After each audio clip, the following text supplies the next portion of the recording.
guys, thanks for tuning in to another video.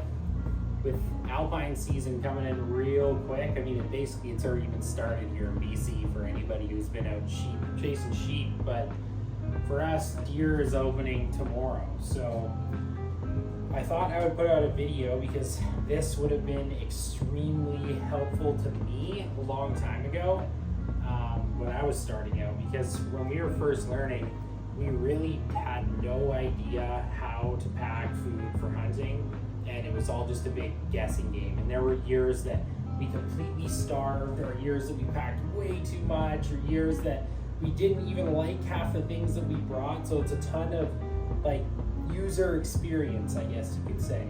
And I just wanted to share with you kind of what I've boiled it down to, and maybe you could take some insight from it and put some of these items or a similar theory into your own packs. So yeah, let's get to that. This will be a good video. I guess first things first, I just want to break down what exactly the theory I am bringing into this video applies when it comes to food, because there are a ton of different ways you can do this. You can string this cat 1,000 different ways to one, and I'm just going to tell you what I think. So I've tried basically everything in 10 years. Like, we have tried making our food as bland or as tasteless and high calorie dense as you could possibly imagine, and packing it into little tiny things. But let's just face it, every single time we go on these trips, it's like a vacation for us. So why do I want to basically save a handful of pounds of weight to then just suffer or be miserable or be hungry on your vacation? It doesn't really make any sense to me. But on the totally opposite end of the spectrum, you can bring the most amazing food ever, but you can take it to a point too far where it's either too labor intensive, you don't end up eating it, or it's gonna weigh so much, or it'll hardly even fit into the available real estate in your bag.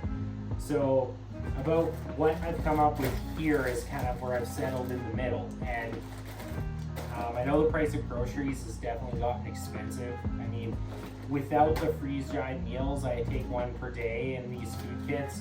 I spent $194 that I'm not going to use all of it, but probably about 80% of it. 194 Canadian dollars is going to get me 7 days worth of food and a reserve lunch. So my theory around this now is I want to bring enough food so that, number one, I'm not complaining about the garbage I have out there to eat. Two, something that's pretty light and packable and portable. There are different ways you can pack it. This way is just the cheapest way, and that's probably why I'm doing it. I mean, I have a vacuum sealer. I can take this thing apart and scrunch it down. But at the end of the day, once you get to your first main camp, you're really going to take a lot of this out of your backpack anyways. So that's not going to matter too much. So Ziploc bags it is. They have various other uses, but the other thing is just put things in your food, in my opinion, that you like to eat. So I'm a big sweets nut. I'm not big on candy, but I really like chocolate. This food pack is definitely going to show that, because I would bring probably more chocolate than my brother would, or vice versa. And just little snacks that pertain to yourself that you can bring that you're going to actually enjoy or want to eat or take the time to eat. Because, you know, some of those protein bars, high energy stuff, they just taste like shit. And if you have to eat 3,000 plus calories a day on a high efficiency, high output Big Mountain Nut, you at least want to be able to enjoy what you're eating. Because these bags in total, when they're all packed out, depending on what's in it, because I alternate between items in each individual day so that it's not repetition, but they weigh anywhere from like 1 pound 10 ounces to say 1 pound 15 ounces. So you're slightly over 1.5 pounds to almost 2 pounds a day for food. And the way that I've been packing it now, I mean, I don't regret packing it like this, because yes, it's like you could make it less. You could make it 6 or 7 pounds less. So we're about to go on a week or 8 day trip. I'm going to be bringing 14 pounds of food, but I'll guarantee you that I'm going to eat all 14 pounds of food in that time. Zero problem. So by the last couple of days, I mean, it's not that big of a deal to be carrying it around. And because me and my brother are going in as a team, there's certain items we can leave behind and vice versa. But this is definitely my theory when it comes to food. So we're gonna rip into this now, and I'll show you what exactly is in here, why I chose it, and just to get a little bit of understanding of what you could bring on a big mountain hunt. Okay, so once again, here is your bag of food for an entire day. And this is 6 days worth of food sprawled out over the course of the table.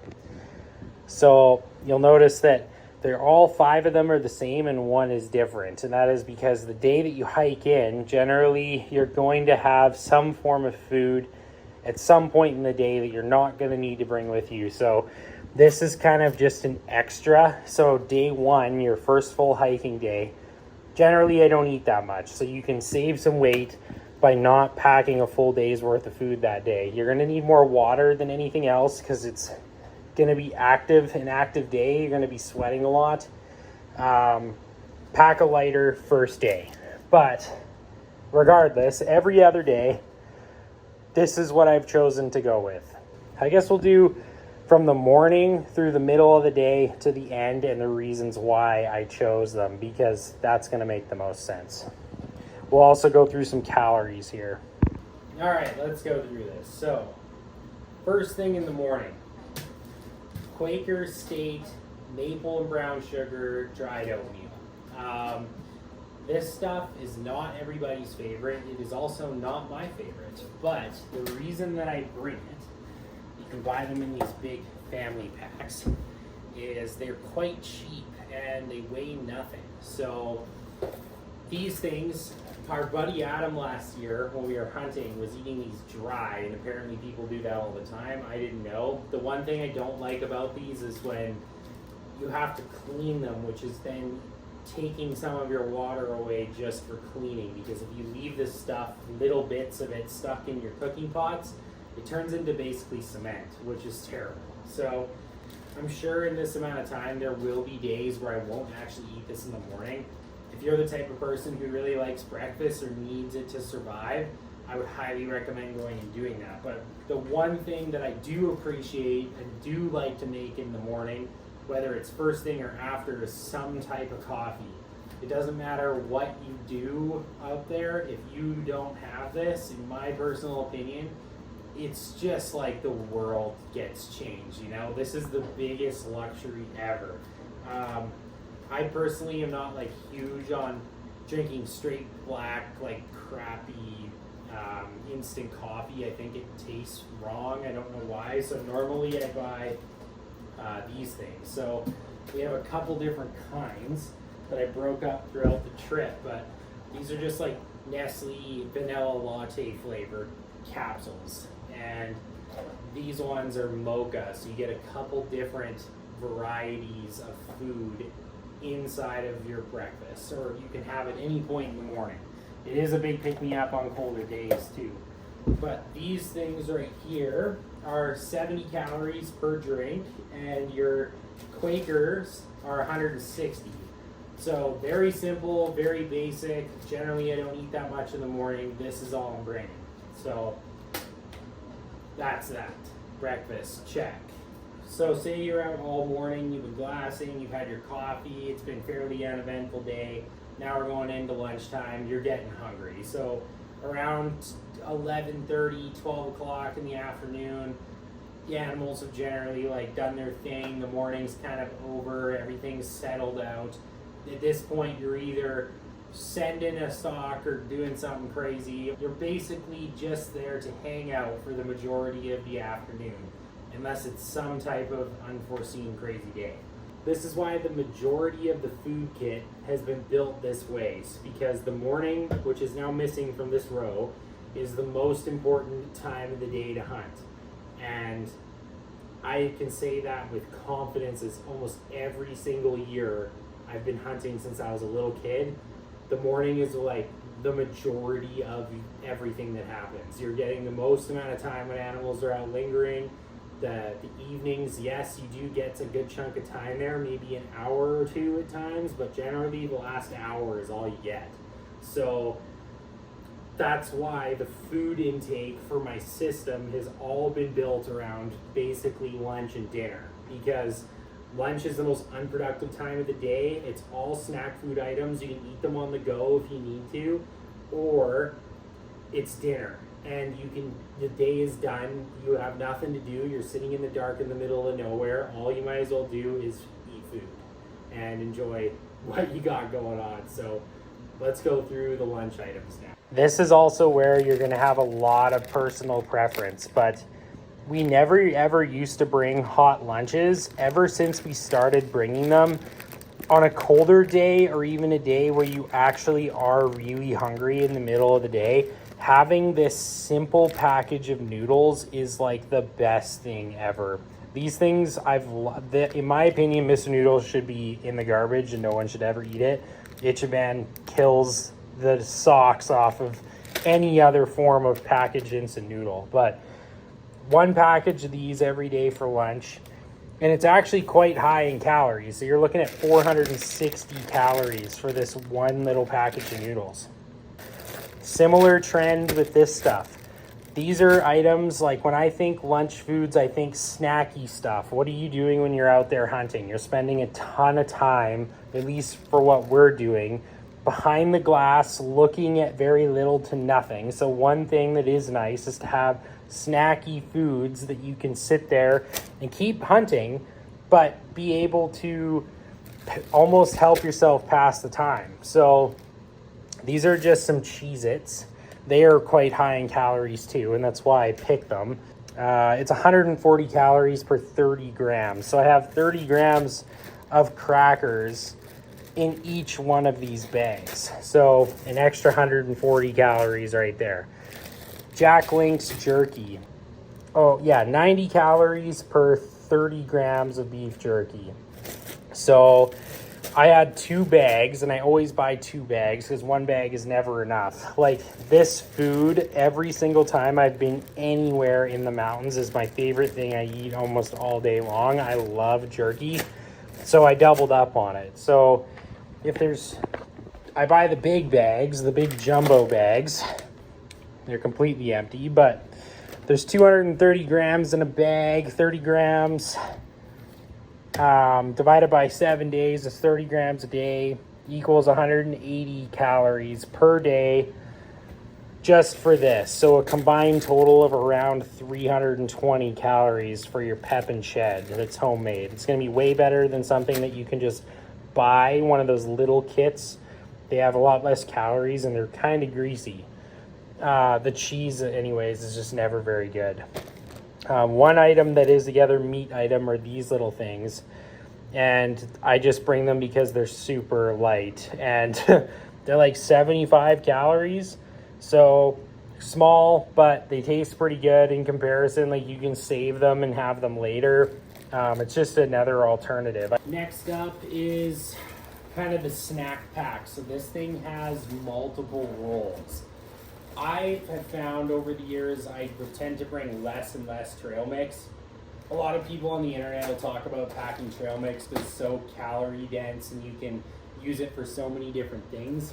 But I just pick things that I like and throw them in there, and they about equal the same thing. So I forget how many grams of dehydrated banana chips that are sweetened. So these things are amazing. And then I have dried mangoes in there too as a snack, and it's 2 pieces, I believe, is like 90 some odd calories.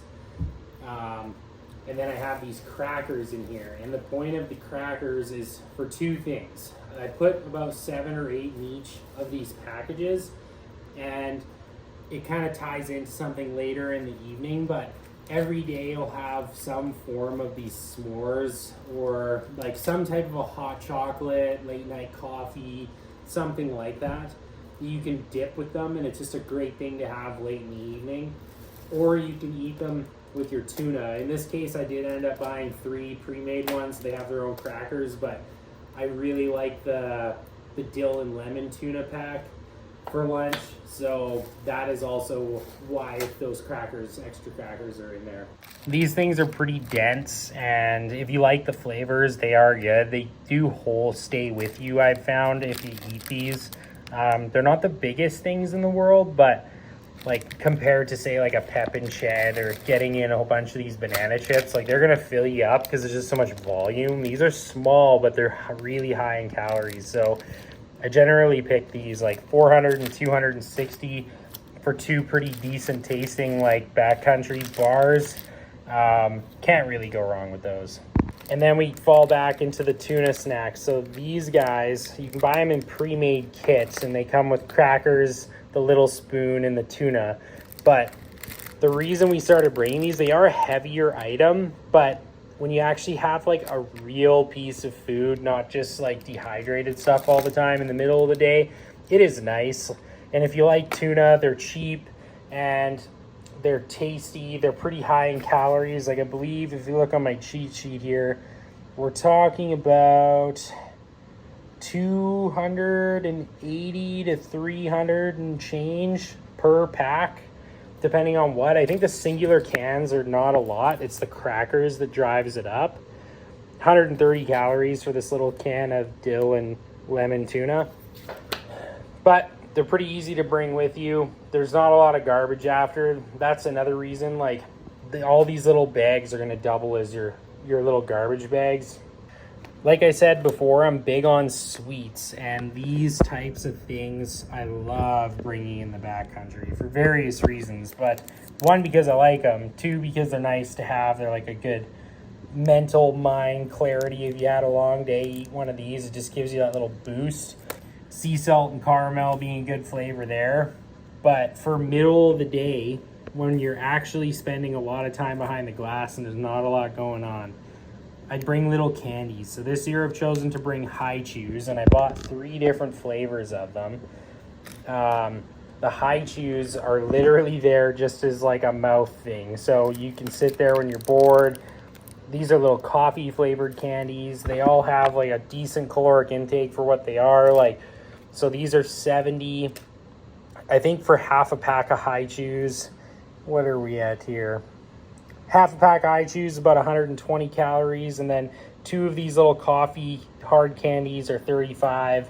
It's just giving you that extra little boost middle of the day, keeping your mind off of being bored if you're looking at nothing. So that's why I would recommend bringing the candy. That, and it's like, if you like it, you can bring it with you. It's a good way to do it.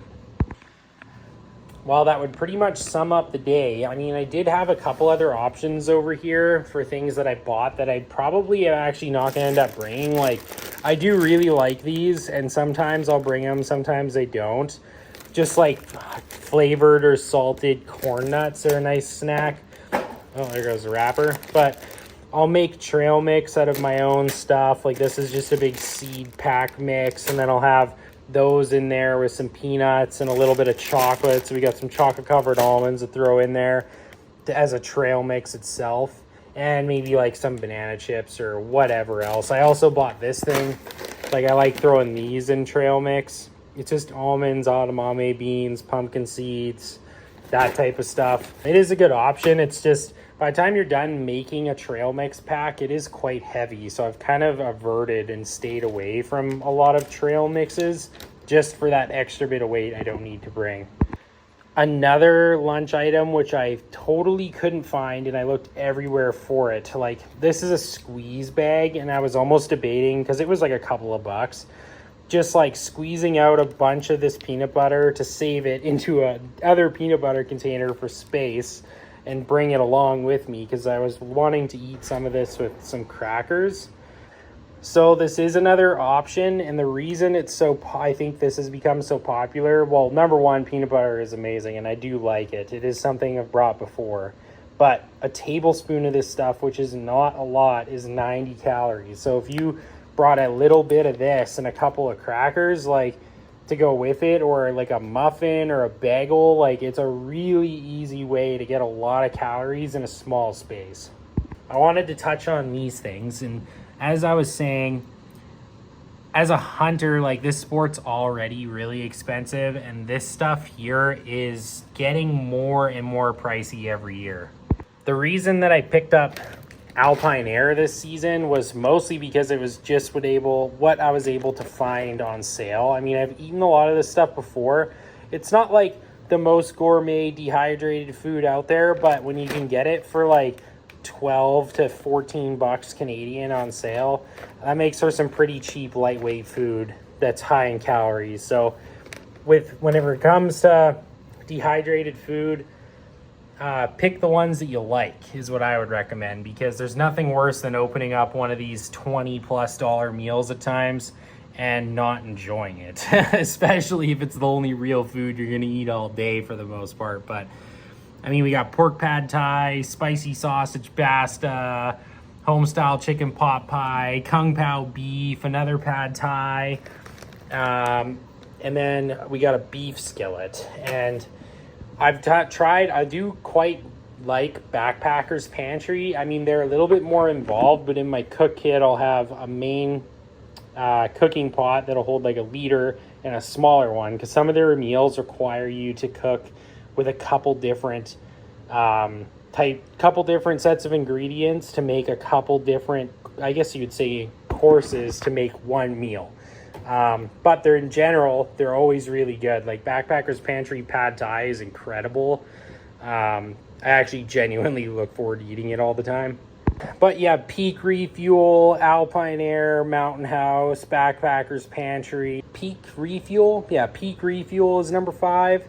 And then if you wanted to make your own, it would be a little pricey as an initial investment. I've considered it before, but buying a damn food dehydrator, because if you could just dehydrate a bunch of potatoes and game meat and veggies and make your own for quite reasonably cheap, once you have the actual dehydrator, you can stop paying 20 bucks a meal for these and just make whatever the hell you want. You could do all different types of things. So maybe one day in the future, but for this year, we're still sticking with these. They're generally all over 500 for the most part. Like some of these are up to closer to 6. They are, I think a lot of these are considered to be 2 portioned meals too, which is funny. Yeah. No, these ones aren't. These ones are considered 1. All the Backpackers Pantry and Mountain House ones say like 2 portion meals on them, or at least they used to, which I thought was kind of funny, because when you're hungry, you will smash one of these with zero problem. Anyways, that covers dinner. But the last thing, generally in the fall, it does get dark somewhat early. And just having stuff like this, like we're looking at a handful of bucks for some different styles of late night drinks, whether it's s'mores or turtles or after 8, like some type of flavored hot chocolate. Late in the evening when you got nothing else going on except BSing about what happened over the course of the day.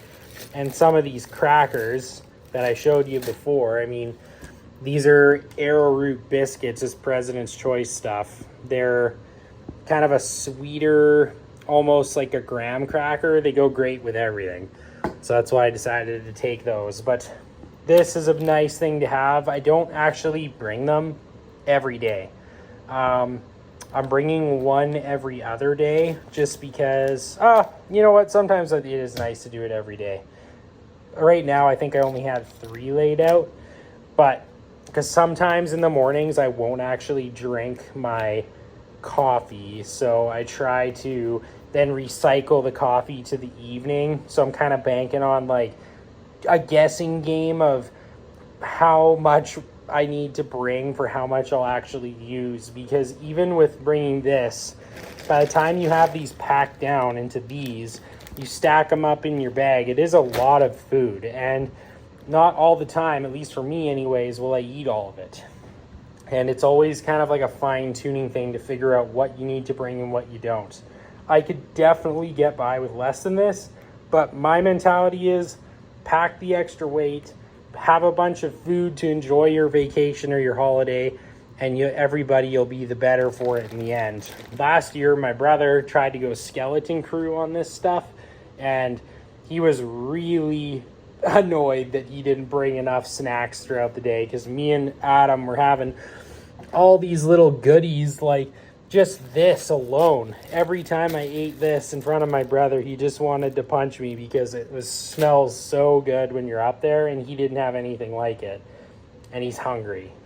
So one thing I would like to say about packaging, I mean, this is kind of the cheapest, most cost-effective way to do this. Just your standard freezer bags, get everything in there. If you want to save some garbage, sometimes I take them out of like the dehydrated meals. This is kind of just a big pouch that you have to pack out later that's garbage. So sometimes I'll take it out of here. And if I do that, you can actually put the hot water inside of this bag, and you put the contents in there when you're done eating your day's worth of food, and you can eat your meal right out of this bag. It does save you a little bit of weight. It's almost borderline like not really worth it, and that's some pretty OCD, like little annoyance, nitpicky stuff that a lot of people couldn't even be bothered by. But another way to package this would be with a vacuum sealer. So let's say you take this whole thing out, you can crunch up the noodles inside of this to make it a little smaller, suck all the air out of all these little packages, and then cram this whole thing into a piece of vacuum sealable plastic. And you could probably get this cut down to about here. And so you're looking at something that has the footprint of your hand or a little bit bigger, that has over 3,000 calories in it by the time you're done like cramming it in there. It is kind of annoying to deal with because you're definitely losing this. You're definitely going to be eating your dehydrated meal if you go the vacuum sealer route out of the vacuum sealer bags. Like, unless you puncture some holes in this thing and really wrap it up, like it is kind of a big bag by the time you're done rolling everything up inside of it. And it's just unnecessary to even bring it when you have all of that hard plastic from the vacuum sealer. But for me anyways, like, yeah, sure, if I suck the air out of this, I can make it a little smaller, pack it a little better. It'll fit into my bag just fine.